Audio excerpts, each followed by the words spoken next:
네, 우리는 한 번 태어납니다. 한 번 태어나서 한 그 종착점을 향해서 나아가고 있습니다. 그 종착점이 어디입니까? 죽음이라는 종착점입니다. 그래서 여러분, 제가 이런 말 하면 기분 나쁠 수 있지만 오늘 하루를 사시면 그 죽음이라는 종착점에 한 걸음 더 가까워지신 것입니다. 좋든 싫든 간에 우리는 이 시점을 향해서 나아가고 있습니다. 성경 말씀에 보면 한 번 죽는 것은 정해진 것이요 그 후에는 심판이 있으리니 라고 말씀합니다. 죽은 후의 일은 하나님께 달려있는 것이죠. 그런데 이 땅에 살아가면서 우리가 우리 삶의 여정을 그리고 방향을 선택할 수 있습니다. 우리가 인생을 여정이라고 말을 하는데 Life is a journey, 우리가 그 여행의 과정이라는 말이죠. 그럼 우리가 삶의 그 끝에 섰을 때 어디서 우리가 죽음을 맞이할 것인가? 여러분 지금 어디로 가고 계시고 이 땅에서 삶을 마무리하기 전에 무엇을 위해 나아가고 있으며 또 어디를 향해 나아가고 있는가? 그런 질문을 우리가 참 던져야 되겠습니다. 예수님은 보면 이 지리적으로 굉장히 그 제한적인 삶을 사셨습니다. 시공을 초월하시는 하나님이셨지만 보면 스스로 인간의 몸을 입으셨기 때문에 그 자신을 제한시키신 것이죠. 그래서 걸어가거나 아니면 뭐 나귀를 타거나 하지 않으시면 한 장소에서 다른 장소로 옮겨가실 수 없었습니다. 예수님은 대한민국의 한 5분의 1 정도 되는 그 이스라엘 땅에서 사셨는데 거의 그 범위를 벗어나지 않으셨습니다.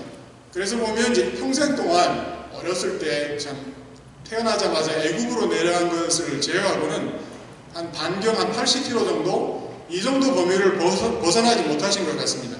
그런데 예수님은 분명한 그 삶의 방향이 있었습니다. 예수님의 삶 전체는 바로 그 나사렛에서 예루살렘에 가는 그 여정이었다고 우리가 요약할 수 있습니다.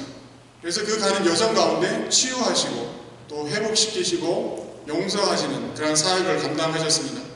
가는 길마다 사랑의 그 발자취를 남기셨고 또 천국 메시지를 전파하셨습니다. 예수님은 탄생하시고 성장하시고 그리고 사역하시고 죽으실 때까지 한 가지 그 분명한 목표를 향해서 나아가셨습니다. 바로 하나님의 아버지의 뜻을 이루는 것이었고 그의 삶의 목표와 종착지 거기가 바로 예루살렘이었던 것입니다. 그곳에서 하나님의 그 놀라운 구원의 계획을 이루는 것이었습니다. 그의 생명을 내어놓으심으로써 우리를 죽기까지 사랑하심으로써 이 땅에 오신 그 목적을 이루고자 하셨습니다. 예수님이 드디어 마지막 종착점인 예루살렘에 이르셨습니다. 예루살렘에 이르셨을 때 우리가 본문 말씀을 읽은 것처럼 군중들이 막 환호했죠. 호산나 다윗의 자손이여 찬송할지어다. 주의 이름으로 오신 이여 가장 높은 곳에서 호산나 하더라. 예수님을 왕으로 모시고자 하는 그러한 군중들의 외침이었습니다. 이 군중들의 외침은 정말 다 맞는 말이었고 그들의 환호가 진정된 그런 마음의 고백이었고 진심 어린 외침이었습니다. 이러한 외침을 통해서 또 구약의 그 예언이 성취가 되고 있었습니다.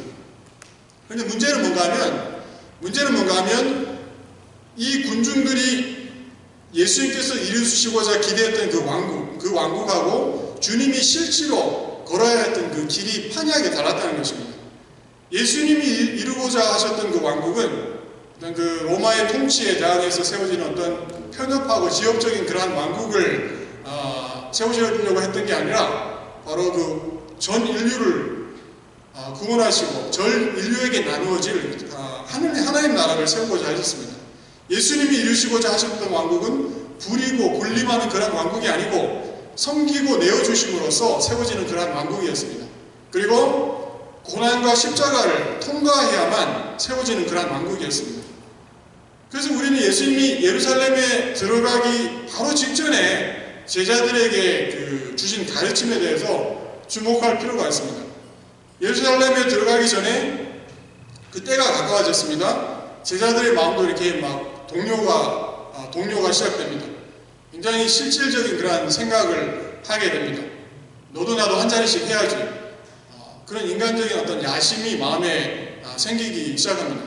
야고보와 요한, 이 두 형제는 어떻습니까? 어머니의 백까지 써가지고 예수님께 어떤 그런 압력을 막 행사했습니다.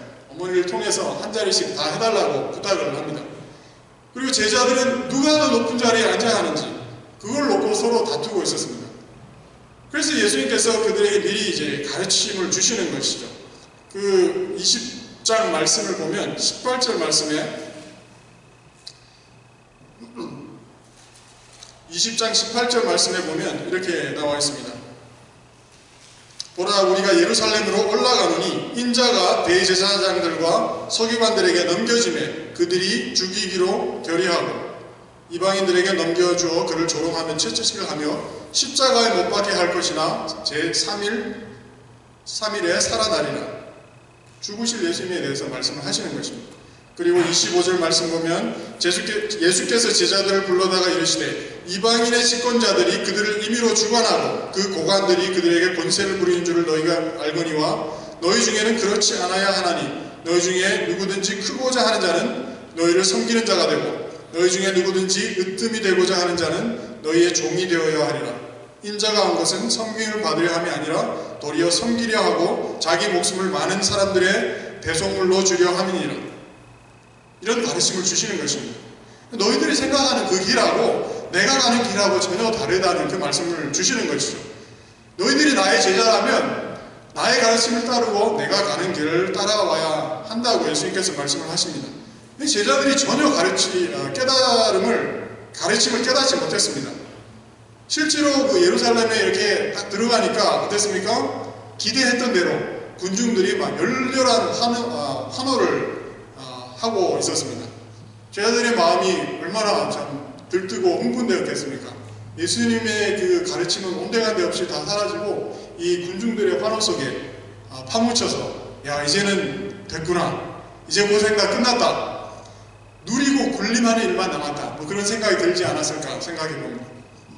군중들의 그 환호 소리에 우리가 우쭐하고 군중들의 환호에 또 부응하여서 그들의 기대, 요구를 따라가기가 쉽습니다. 고난과 십자가의 길, 그런 길 대신에 이 사람들의 그 소리에 부합하여서 어떠한 정치적 야심을 키우는 것, 그게 더 쉬울 수 있습니다. 세상의 영광을 추구하는 길, 그걸 선택할 수 있었습니다. 그게 바로 제자들이 원하는 그런 길이었습니다. 3년 전에 사역을 시작하실 때도 예수님에게 임했던 그 사탄의 유혹 같은 거였죠. 힘든 길 왜 가려고 하느냐? 쉽게 가는 길이 있는데 왜 그렇게 굳이 고생하고 피 흘리고 찢기고 찢어지고 그러한 길을 가려고 하느냐? 왜 그렇게 미련하고 참 어리석은가? 내가 다 해줄 테니까 나한테 한 번만 절해라. 그런 유혹을 막 던지는 것이죠. 그런데 이 사탄의 달콤한 유혹도 그리고 군중들의 환호도 예수님의 마음을 흔들지 못했습니다. 하나님 아버지의 뜻만을 따르고 순종하길 원하셨습니다. 세상의 선택, 그것은 바로 이제 군중들의 환호, 그들의 요구, 그런 것들을 따르는 것이죠. 우리는 항상 이 기로에 서 있다는 것이죠. 그래서 그 기로에 서서 선택을 해야 됩니다. 세상의 길을 따를 것인가, 아니면 하나님의 길을 순종하며 걸어갈 것인가. 이 하나님 앞에 우리가 온전하게 서 있지 않으면 항상 이런 유혹이 올 때 가장 넘어가기 쉬운 그런 순간이 된다는 것입니다. 그러니까 우리가 군중들의 환호를 받고 또 정상에 올라섰다고 생각될 때 그때가 가장 교만에 빠지고 허행에 빠지기 쉬운 그런 시간입니다. 유혹에 빠지고 떨어지기가 쉽습니다. 반대로 우리가 바닥을 칠 때는 더 이상 내려갈 데가 없는 것이죠. 그래서 오히려 하나님을 막 의지하게 되고 간절히 찾게 되는데, 우리가 인생을 살아가면서 인생의 어떤 골짜기 또 정말 힘든 그런 순간들이 될 수 있지만 우리가 언덕에 섰을 때 그때를 조심해야 되고 그때 정말 더 깨어있고 조심해야 한다는 것입니다. 군중의 요구를 따르면 예수님은 어쩌면 그 십자가 고난도 피해갈 수 있었습니다. 그런데 문제는 그러면 그 대신 구원도 없고 천국도 없는 것이죠. 주님이 걸어왔던, 지금까지 걸어왔던 그 모든 여정이 다 헛된 것이 되어버리는 것이고 또 그 삶 전체가 그냥 실패일 뿐인 것이죠. 그러니까 눈에 보이는 어떤 일시적인 그런 것 때문에 영원한 그런 목적을 포기하게 되는 것.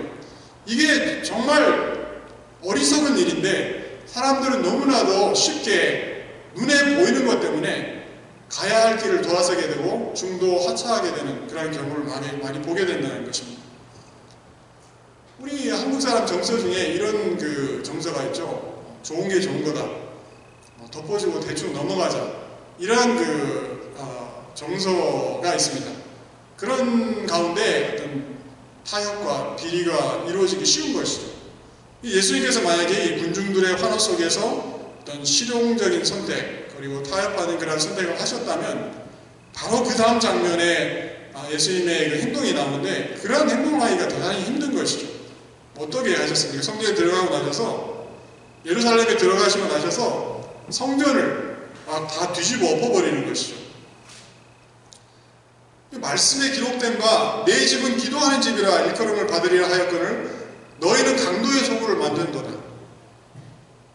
예수님께서 그러한 환호 속에 실용적인 선택, 타협하는 그런 선택을 하셨다면 이러한 말씀, 이러한 행동을 하기가 너무 힘든 거죠. 대충 좋은 게 좋은 거니까 그냥 넘어가지 뭐. 이렇게 생각할 수 있습니다. 예수님은 그러나 처음부터 끝까지 사람의 소리가 아니고 하나님의 음성에 귀 기울이고 그 뜻에 순종하며 사셨습니다.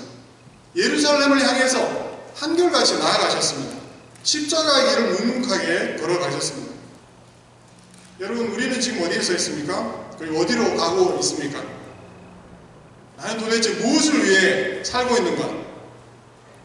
우리가 부딪혀야 될 현실적인 문제들이 많이 있습니다. 먹고 사는 것부터 시작해가지고 자녀 교육부터 해서 또 노후 대책부터 해서 이런저런 일들을 우리가 생각하고 고민하고 막 그럽니다. 그런데 주님은 하늘나라라는 더 크고 위대한 그런 가치 그리고 그 이상을 향해 나아가는 그 삶을 살라고 하십니다. 그랬을 때 우리가 그 이상을 향해 나아갈 때 모든 것이 더해지는 그런 은혜를 체험하라고 도전하십니다. 먼저 그의 나라와 그의 의를 구하라. 그리하면 이 모든 것을 너에게 더하시리라고 하셨는데 우리는 진정 이 말씀을 정말 테스트해 보았는지 그래서 그러한 삶을 사는 것이 어떤 것인지 우리가 알고 있는가? 아니면 우리 그냥 개념 속에 박혀있는 그런 말씀 정도인가? 예수님께서 나를 따르라고 말씀하셨습니다. 그러니까 예수님께서 바로 예루살렘을 향해서 나아가셨던 것처럼 우리도 예루살렘을 향해서 나아가야 한다고 말씀을 하시는 것입니다. 하나님께서 우리 삶 속에 두신 그 종착지가 있는데 내 삶 가운데 두신 그 한 가지 목적이 있는데 그것을 향해서 우리는 나아가야 한다는 것입니다. 내가 향해야 될 예루살렘이 어디인가? 여러분 어디를 향해서 가고 있습니까? 우리가 예수님을 바라보고 그 방향을 잡아야 한다는 것입니다. 이 말씀 안에서 우리의 그 갈 길을 찾아야 한다는 것입니다. 교회로서 우리가 올라가야 할 예루살렘은 어디인가?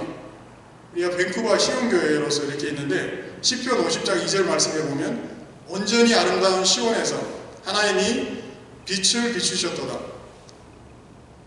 이 말씀이 이 교회를 통해 실상이 되는 그곳에 바로 우리가 서 있을 수 있도록 우리는 기도해야 합니다. 이 교회가 이름 그대로 아름다운 시온처럼 하나님의 빛을 드러내는 그러한 교회로 세워져야 한다는 것이죠. 그게 바로 우리가 가야 할 길입니다. 예수님이 나는 세상의 빛이라고 말씀하셨습니다. 우리도 이 세상의 빛이 되기 위해 존재한다는 것이죠. 즉 우리는 비추어지는 존재라는 것입니다. 밝히는 존재라는 것이죠. 빛은 자기 자신을 위해서 존재하지 않습니다. 비추기 위해서 존재하는 것이죠. 이 말은 다시 말하자면 내가 나만을 위해서 사는 그런 인생을 살려고 그 방향을 잡는다면 그 방향부터가 잘못된 인생이라는 것이죠. 우리는 세상의 어둠을 밝히기 위해서 존재한다는 것입니다. 내 삶이 이 세상을 향한 그 소망의 증거가 되어야 한다는 것입니다. 그래서 좌절과 절망으로 가득 찬 세상 속에서 내가 한 줄기 빛이 되고자 하는 그런 용기를 가지는 것. 그래서 세상의 흐름, 묻어두고 싶은 어두운 과거, 우리를 무력하게 하고 두렵게 하는 그런 세력들과 맞서 싸우는 것. 이것을 의미한다는 것이죠. 이게 바로 우리가 가는 길, 바로 거꾸로 사는 그런 그리스도인의 삶이라는 것입니다. 내가 정말 빛이 되는 것을, 빛으로 비춰주는 것을 두려워하지 않을 때 나의 어떤 그 역경, 아픔, 그리고 눈물로 가득한 그 과거일지라도 그것까지도 이제 빛의 광채를 더해주는 그러한 그 불꽃으로 트랜스포럼 될 수 있다는 것입니다. 이게 바로 우리가 나아가야 할 길이라는 것이죠. 우리는 예루살렘으로 올라가야 합니다. 우리의 삶을 정말 아름답게 완성시키시는 그 하나님이 계신 그 종착점을 향해서 우리는 끊임없이 올라가야 합니다. 이 종착점에 도달하기 위해서 우리는 우리의 삶을 초점을 항상 주님께 맞춰야 한다는 것이죠. 우리 안에, 우리 밖에 엄청난 그런 세력이 있는데 나를 끌어내리려고 하는 그런 엄청난 세력이 있습니다. 죄라는 엄청난 세력이 우리를 끌어내리려고 합니다. 그래서 우리 크리스천 라이프는 바로 거꾸로 사는 삶이라는 것이죠. 이 시대의 그 죄악된 문화, 이 시대의 가치관, 삶의 유형, 이런 것들을 거스러 올라가는 것입니다. 역류를 타고 올라가는 것이죠. 마치 세몬이 강을, 역류를 올라가서 걷듯이 그렇게 올라가는 삶이 우리 신앙의 삶이라는 것입니다. 이 삶은 바로 성결의 삶이고 또 성화의 삶이라는 것입니다. 가는 길이 어렵고 힘들지라도 우리가 올라가야 하는 길이라는 것입니다. 하나님께서 두신 내 인생의 목적지를 향해서 끊임없이 그리고 한결같이 순종하며 나아가는 삶입니다. 여러분 2주 전에 우리 선교팀이 선교 갔다 와서 아직 피곤한지 지금 졸고 있는 우리 형제도 있는데 2주 전에 선교팀이 간증을 나눴습니다.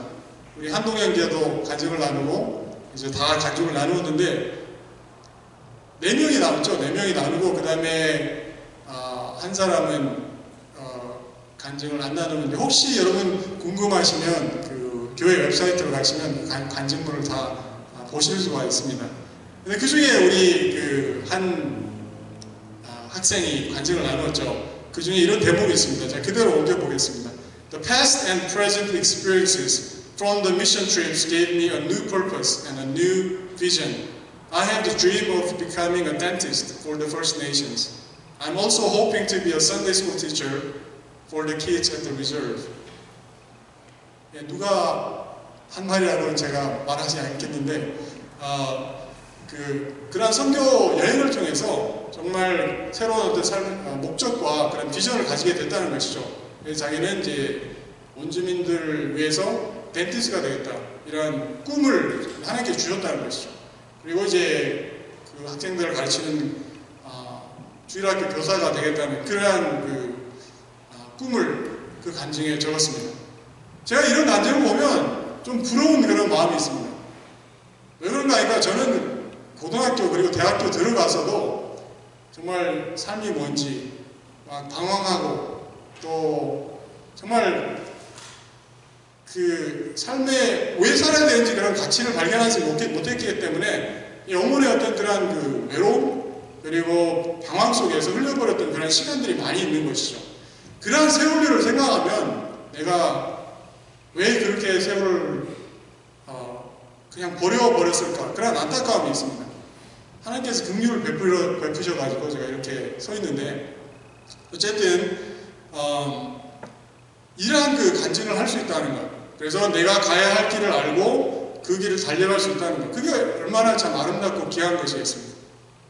여러분 우리가 올라가야 할 예루살렘은 어디인가? 여러분 가운데 혹시 이런 생각이 드신다면 내가 뭐 지금 이렇게 늙어가지고 뭘 하겠나? 아프지 않고 그냥 살다가 하늘나라 가면 되지 뭐 지금 내가 뭘 할 수 있겠는가? 이런 말씀을 하시고 이제 생각을 하신다면 물론 하늘나라가 우리의 그 궁극적인 그 종착점이 되어야 하겠죠. 그런데 우리에게 남은 그 소중한 인생을 그런 식으로 정당화시키면 안 된다는 것이죠. 꿈을 꾸지 않아도 되는 이유를 이렇게 이제 정당화시킨다는 것. 이건 어떻게 보면 하나님 앞에 죄라는 것입니다. C.S. 루이스라는 작가가 이런 말을 했습니다. You are never too old to set another goal or to dream a new dream. 우리가 늙어서 너무 늙었기 때문에 새로운 꿈을 꾸고 새로운 목표를 가질 수 없는 이유가 없다는 것이죠. 이런 말도 했습니다. There are far, far better things ahead than anything that we leave behind. 우리가 뒤에 남겨놓은 것보다 더 좋은 것들, 그런 것들이 앞에 놓여 있다는 것입니다. 바로 천국이 그렇지만 앞으로 살아갈 이 땅에서 남은 인생도 그렇다는 그런 소망과 믿음을 우리가 가지고 있어야 한다는 것이죠. 그래서 우리가 인생을 마무리하는 그 자리에 섰을 때 하나님의 그 계획하심과 목적하심, 하나님께서 내 인생을 통해서 이루기를 원하셨던 그런 아름다운 꿈과 소망들, 그런 것들하고 그리고 내가 서 있는 그 자리하고 만나는 곳에 우리가 서 있어야 하지 않겠습니까? 인생의 비극은 뭔가 하면 그런 자리하고 또 내가 마지막에 서 있는 그 자리하고 너무나도 동떨어져 있을 때 그게 바로 인생의 비극이라는 것이죠. 여러분, 오늘 이 하루가 또 지나가고 있는데 살 수 있는 날이 하루가 또 줄어들었습니다. 죄송합니다. 그런데 이 길지 않은 인생을 남겨놓고 내가 정말 어디에 서 있으며 또 어디를 향해서 우리가 나아가고 있는가? 여러분, 나의 예루살렘을 향해서 예수님께 하나님께서 두신 그 목적지 예루살렘을 향해서 순종하며 나아갔던 것처럼 우리도 우리의 예루살렘을 향해서 기쁨으로 그리고 순종하며 나아가는 그러한 은혜가 우리 가운데 있을 수 있기를 간절히 기도드립니다. 기도하겠습니다.